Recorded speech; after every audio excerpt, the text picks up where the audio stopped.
यह न्यूजीलैंड की सबसे बुरी त्रासदियों में से एक है। 28 नवंबर 1969 को T-901 नामक विमान जब अंटार्कटिका की बर्फीली पहाड़ियों के ऊपर से गुजर रहा था, तभी उसमें एक बड़ा धमाका हो गया। इस विमान में 257 लोग सवार थे। इस दुर्घटना ने न्यूजीलैंड को बड़ा झटका दिया। इस कम आबादी वाले देश का लगभग हर नागरिक इस दुर्घटना से प्रभावित हुआ। कई सालों तक इस दुर्घटना की वजहें जानने के लिए जांच चलती रही और तमाम पक्ष एक दूसरे पर आरोप लगाते रहे। इस दुर्घटना को माउंट एरेबस त्रासदी नाम दिया गया, जिसे आज भी न्यूजीलैंड भूल नहीं सका है। एयर न्यूजीलैंड ने इस दुर्घटना से 2 साल पहले ही अंटार्कटिका में लोगों को घुमाने के मकसद से एक खास फ्लाइट की शुरुआत की थी। यह विशेष सेवा लोगों को बहुत पसंद आ रही थी। ऑकलैंड से उड़ान भरकर यह खास फ्लाइट 11 घंटे आसमान की सैर करते हुए जब धरती के दक्षिणी हिस्से में मौजूद अंटार्कटिका महाद्वीप पर पहुंचती थी, तो उसका रोमांच अपने आप में ही अद्भुत होता था। फ्लाइट के भीतर भी बेहतरीन तरीके से ऐशो आराम की सुविधा थी। पृथ्वी के एक छोर पर बर्फीली पहाड़ियों को देखना बेहद आकर्षक अनुभव था। लेकिन साल 1969 के 28 नवंबर वाले दिन चीजें इतनी खूबसूरती से नहीं घटी। दोपहर 12 बजे के आसपास विमान के पायलट कैप्टन जिम कॉलिंस विमान को लगभग 2000 फीट नीचे लेकर आए। वो अपने यात्रियों को प्रकृति के और करीब लाना चाहते थे। कैप्टन जिम को लग रहा था कि वो अपनी पुरानी उड़ानों की तरह बिल्कुल ठीक रास्ते पर चल रहे हैं। उन्हें विमान में कोई गड़बड़ी नहीं दिख रही थी। लोग विमान के भीतर और बाहर तस्वीरें खींचने और वीडियो बनाने में व्यस्त थे। इनमें से कुछ तस्वीरें तो प्लेन क्रैश के चंद सेकंड पहले की थीं। विमान से कुछ दूरी पर बर्फीली पहाड़ियां थीं और विमान उनके ऊपर उड़ान भर रहा था। तभी कॉकपिट में मौजूद कैप्टन और उनके साथी को यह एहसास हुआ कि उनके ठीक बगल में कोई पहाड़ी है। दोपहर 1 बजे का वक्त रहा होगा जब विमान में आपातकालीन अलार्म बजा और उसके लगभग 6 सेकंड बाद विमान माउंट एरेबस से जा टकराया। कई घंटों तक विमान से संपर्क की कोशिशें जारी रहीं। दुर्घटना स्थल से कई हजार किलोमीटर दूर न्यूजीलैंड में यह भ्रम हुआ कि विमान का ईंधन खत्म होने की वजह से वह आसमान में नहीं दिख रहा है। भ्रम के बादल छंटने के बाद डर का माहौल पैदा होने लगा और जब राहत बचाव दल दुर्घटना वाले क्षेत्र में पहुंचा तो जो डर था वो सच साबित हो गया। विमान का मलबा माउंट एरेबस की तलहटी में मौजूद रॉस आइलैंड पर देखा गया। यह साफ था कि विमान में मौजूद कोई भी शख्स जीवित नहीं हो सकता। न्यूजीलैंड एयरलाइन पायलट्स एसोसिएशन के प्रमुख कैप्टन एंड्रयू रिडलिंग ने बीबीसी को बताया, आज जिस तरह के विमान हमारे पास है उसमें ऐसा हादसा नहीं हो सकता। आज के उपकरण बहुत ज्यादा अच्छे हैं। अब हमारे पास सैटेलाइट से जुड़ा नेविगेशन सिस्टम है। इससे अगर कोई विमान गलत रास्ते पर जाने लगता है तो उसे पहले ही रोक दिया जाता है। इस विमान हादसे के पीछे 2 प्रमुख कारण देखे गए। पायलट को फ्लाइट के जिस मार्ग के बारे में बताया गया था वह उसके कंप्यूटर में मौजूद मार्ग से अलग था। कैप्टन को लगा कि वो उसी रास्ते पर हैं जिस पर उन्होंने पहले भी उड़ान भरी है। जब वो रॉस आइलैंड के ऊपर गुजर रहे थे तो वहां बर्फ और पानी की आवाजें तक सुनी जा सकती थीं। दुर्घटना की दूसरी वजह खराब मौसम था, जिसकी वजह से विमान के चारों तरफ सफेद बर्फीली चादर सी बिछ गई थी, जिसे व्हाइट आउट भी कहते हैं। व्हाइट आउट का मतलब होता है जब विमान बादलों और बर्फीली चोटियों के बीच मौजूद हो तो रोशनी इस तरह से निकलती है कि पायलट को यह भ्रम हो जाता है कि आगे मौसम बिल्कुल साफ है। पायलट ने अपने विमान में दर्ज मार्ग पर भरोसा किया और वो उसी के अनुसार बढ़ते गए। उन्हें लगा कि कॉकपिट से जो साफ चमकती हुई सफेदी उन्हें दिख रही है वह पानी के ऊपर जमी बर्फ है। उन्हें लगा ही नहीं कि वह एक बर्फीला पहाड़ है। इस दुर्घटना में 227 यात्रियों और 30 क्रू सदस्यों की मौत हो गई। 44 लोगों की तो कभी पहचान ही नहीं हो सकी।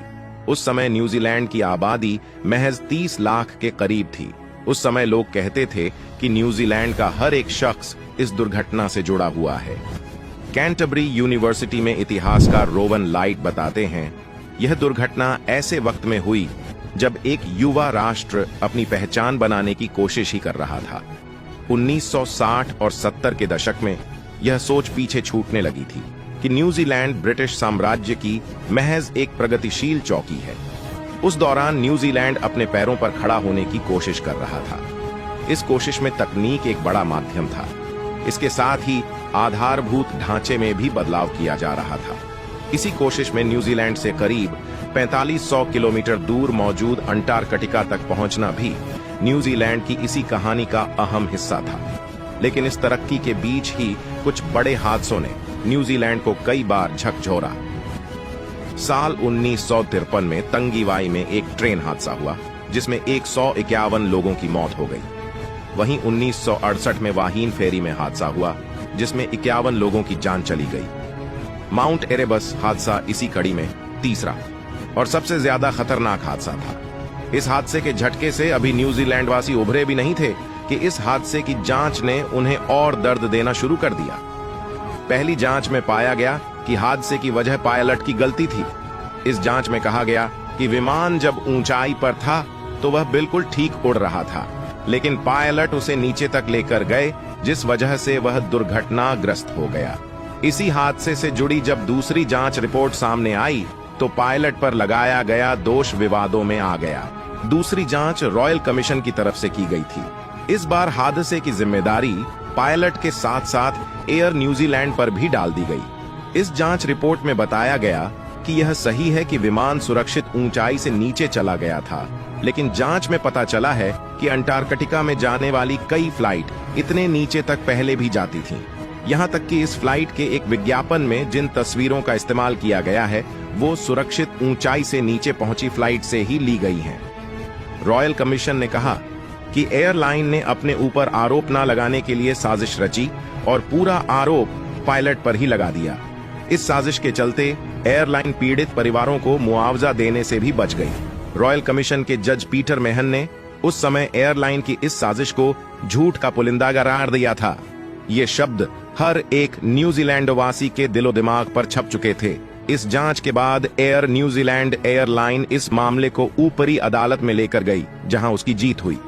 अदालत ने माना कि पीटर मेहन ने जानबूझकर मामले की जांच को एयरलाइन की तरफ मोड़ दिया।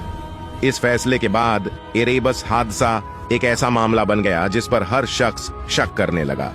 इस हादसे ने न्यूजीलैंड की छवि को भी बहुत नुकसान पहुंचाया। अपनी एयरलाइन पर न्यूजीलैंड को बहुत गर्व था, लेकिन धीरे धीरे लोगों को यह लगने लगा कि इस एयरलाइन को कुछ खास वर्ग के लोग ही चला रहे हैं। एयर न्यूजीलैंड ने दोबारा कभी अंटार्कटिका की फ्लाइट शुरू नहीं की। हालांकि बाद में ऑस्ट्रेलिया की एक निजी एयरलाइन कंपनी ने इस तरह की विशेष उड़ान जरूर चालू की। साल 2009 में एयर न्यूजीलैंड ने इस हादसे पर अपनी तरफ से पहली बार माफी मांगी। हालांकि यह माफी हादसे के बाद उसके व्यवहार के लिए मांगी गई थी, न कि हादसे की जिम्मेदारी के लिए। इतने साल बीत जाने के बाद भी न्यूजीलैंड के इतिहास में यह हादसा बहुत अहमियत रखता है। युद्ध के बाद पैदा हुई पीढ़ी ने शायद इससे बड़ा हादसा नहीं देखा। शायद इस हादसे के साथ ही न्यूजीलैंड की जनता ने अपनी एक मासूमियत को भी कहीं खो दिया। लोग अब प्रशासन पर पहले की तरह विश्वास नहीं कर पाते। हालांकि इतनी महाता के बाद भी इस हादसे से जुड़ा कोई मेमोरियल न्यूजीलैंड में नहीं बना है। जिस जगह यह हादसा हुआ वहां पर एक क्रॉस और एक चांदी के रंग का पत्थर से बना फर्न जरूर रखा गया है। पीड़ित परिवार के सदस्य वहां अक्सर जाते रहते हैं। अगर आपको यह जानकारी पसंद आई हो या कुछ नया सीखने को मिला हो तो प्लीज इसे दूसरे सोशल मीडिया नेटवर्क पर शेयर जरूर करें।